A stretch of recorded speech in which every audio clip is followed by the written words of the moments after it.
નમસ્કાર. જૈન દર્શનના નવતત્વોની આ ઊંડાણપૂર્વક ચર્ચામાં આપનું સ્વાગત છે. આજે આપણે અસ્તિત્વ અને મુક્તિનો જે માર્ગ છે, જ્યાં નવતત્વો દ્વારા સમજાવવામાં આવ્યો છે, એને સમજવાનો પ્રયત્ન કરીશું. એમ કહી શકાય કે આ એક વિસ્તૃત નકશો છે, જીવનના મોટર ચિત્ર અને રોજિંદા નિર્ણયો બંને માટે માર્ગદર્શન આપે એવો. બરાબર કહ્યું. તત્વ એટલે શું કહેવાય? વાસ્તવિકતાનું મૂળભૂત ઘટક, જે હંમેશા હોય, ત્રણેય કાળમાં. અને જાણવા જેવું છે, જૈન દર્શન મુજબ મુખ્યત્વે આ 9 તત્વો છે, જે આત્માની સ્થિતિ, એના બંધન અને પછી મુક્તિની આખી પ્રક્રિયા સમજાવે છે. કયા કયા? તો જીવ, અજીવ, પુણ્ય, પાપ, આશ્રવ, સંવર, બંધ, નિર્જરા અને મોક્ષ. આપણી પાસે જે શાસ્ત્રો અને લેખો છે, એના અંશો પણ આ તત્વોનો એક વ્યવહારુ અભિગમ સ્પષ્ટ કરે છે. સરસ. તો આ નકશાના એમ કહીએ કે પાયાના 2 ભાગ કયા છે? શરૂઆત ક્યાંથી થાય? એ કર્મોથી ઢંકાયેલું છે.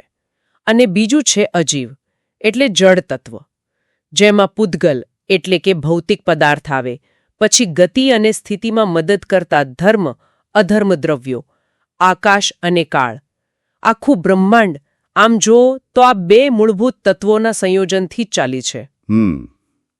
અને આ જીવ અને અજીવ, ખાસ કરીને જે ભૌતિક પદાર્થ છે, પૂદગલ, એની વચ્ચે ક્રિયા પ્રતિક્રિયા કેવી રીતે શરૂ થાય, પેલું કર્મનું આવવાનું કેવી રીતે થાય છે? હા, અહીંયા આશ્રવ તત્વનું મહત્વ છે.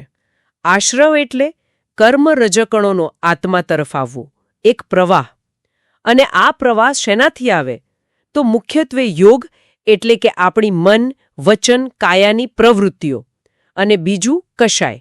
કષાય એટલે પેલું ક્રોધ, માન, માયા, લોભ, આપણા ભાવનાત્મક આવેગો.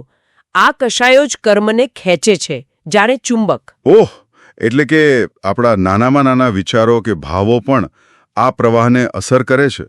ચોક્કસ, બિલકુલ. અને પછી જ્યારે આ આવેલા કર્મ રજકણો આત્મા સાથે એકદમ જોડાઈ જાય છે, ભળી જાય છે, જેમ ગરમ લોઢાનો ગોળો પાણી શોષે ને, એમ તેને બંધ કહેવાય છે. આ બંધ જ આપણા સુખ દુઃખના અનુભવોનું મૂળ છે. અને આ બંધના ફળ સ્વરૂપે જ પેલું પુણ્ય અને પાપ આવે છે, બરાબર ને? પણ સ્ત્રોતો એમ પણ કહે છે કે પુણ્ય હોય કે પાપ, બંને બંધન જ છે. આ વાત થોડી વધુ સ્પષ્ટ કરશો? હા, બરાબર.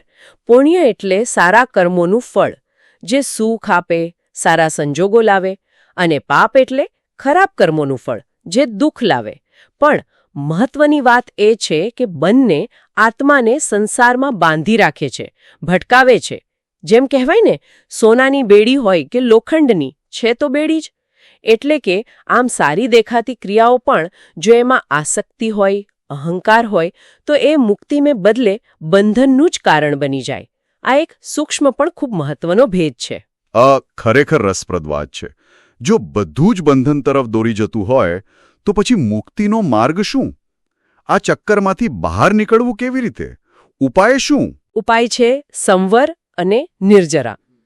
સંવર એટલે નવા કર્મો જે આવી રહ્યા છે, પેલો આશ્રવ, એ પ્રવાહને રોકવો, અટકાવવો. આ કેવી રીતે થાય? તો સભાનતાથી. સમિતિ એટલે કે સાવચેતીથી પ્રવૃત્તિ કરવી.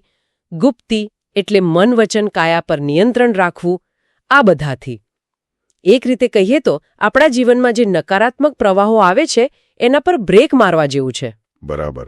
એ તો નવા કર્મો રોકવાની વાત થઈ. પણ જે કર્મો પહેલેથી બંધાઈ ચૂક્યા છે, એનું શું? હા, એના માટે છે નિર્જરા. નિર્જરા એટલે આત્મા સાથે જે જૂના કર્મો ચોંટેલા છે, એને સભાન પ્રયત્નોથી દૂર કરવા, ખપાવી દેવા. જેમ કે તપશ્ચર્યા છે, સ્વાધ્યાય, ધ્યાન.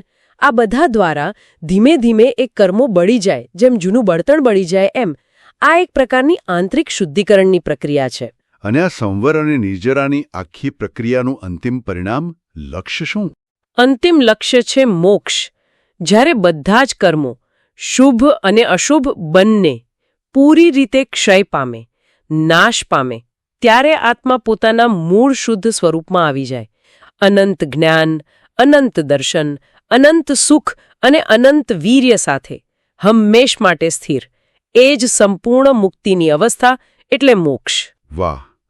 તો આ આખો નવતત્વનો સિદ્ધાંત, આ જે મોટો નકશો, મેક્રો રોડ મેપ આપણે કહી શકીએ, એ આપણા રોજિંદા જીવનમાં નાનામાં નાના સ્તર પર, માઇક્રો લેવલ પર કેવી રીતે લાગુ પડે?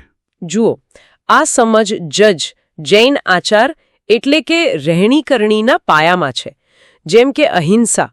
અહિંસા એટલે ખાલી શારીરિક હિંસા ન કરવી એટલું જ નહીં, પણ વાણીથી, મનથી પણ કોઈને દુઃખ ન પહોંચાડવું.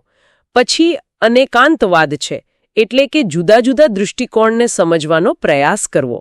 એ પણ એક પ્રકારની માનસિક અહિંસા જ છે. એ આપણને પેલા કશાયો ઘટાડવામાં મદદ કરે છે. અને અપરિગ્રહનું શું? એ કેવી રીતે જોડાય?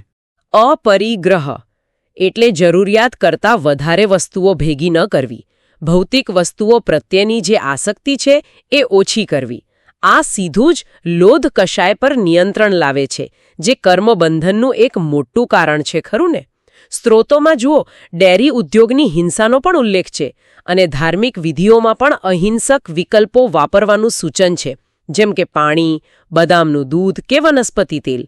આ બધું અહિંસા અને અપરિગ્રહનો ખૂબ જ વ્યવહારુ માઇક્રો સ્તરનો અમલ છે. હા, અને એ પણ નોંધવા જેવું છે કે પર્યાવરણ સંરક્ષણ હોય, સાત્વિક આહાર હોય, સભાન જીવનશૈલી, આ બધી જૈન સિદ્ધાંતોની વાતો આજના વૈજ્ઞાનિક અભિગમ સાથે પણ ઘણી સુસંગત લાગે છે. બિલકુલ, એકદમ સાચી વાત. તે જીવન જીવવાની એક વૈજ્ઞાનિક અને વ્યવહારુ પદ્ધતિ દર્શાવે છે, એમ કહી શકાય. નવતત્વ એ માત્ર ફિલોસોફી નથી, પણ વ્યક્તિગત અને સામૂહિક કલ્યાણ માટેનો એક સ્પષ્ટ માર્ગદર્શક નકશો છે. તો શ્રોતા મિત્રો, આ હતી જૈન નવતત્વોની એક ઝલક. વાસ્તવિકતા, કર્મ અને મુક્તિને સમજાવતું એક ખરેખર ગહન માળખું, જે જીવનના ભવ્ય ઉદ્દેશ્યો અને રોજિંદા નાના કાર્યો બંનેને સાંકળે છે. ખરેખર, તે સ્પષ્ટ કરે છે કે આપણી પસંદગીઓ, આપણી ક્રિયાઓ એ જ આપણા અનુભવોને ઘડે છે, અને સાચી સમજણ દ્વારા આપણે કેવી રીતે વધુ સારા ભવિષ્યનું, મુક્તિ તરફનું નિર્માણ કરી શકીએ છીએ. ખૂબ સરસ. આજના માટે આપણે અહીં અટકીશું. એક અંતિમ વિચાર.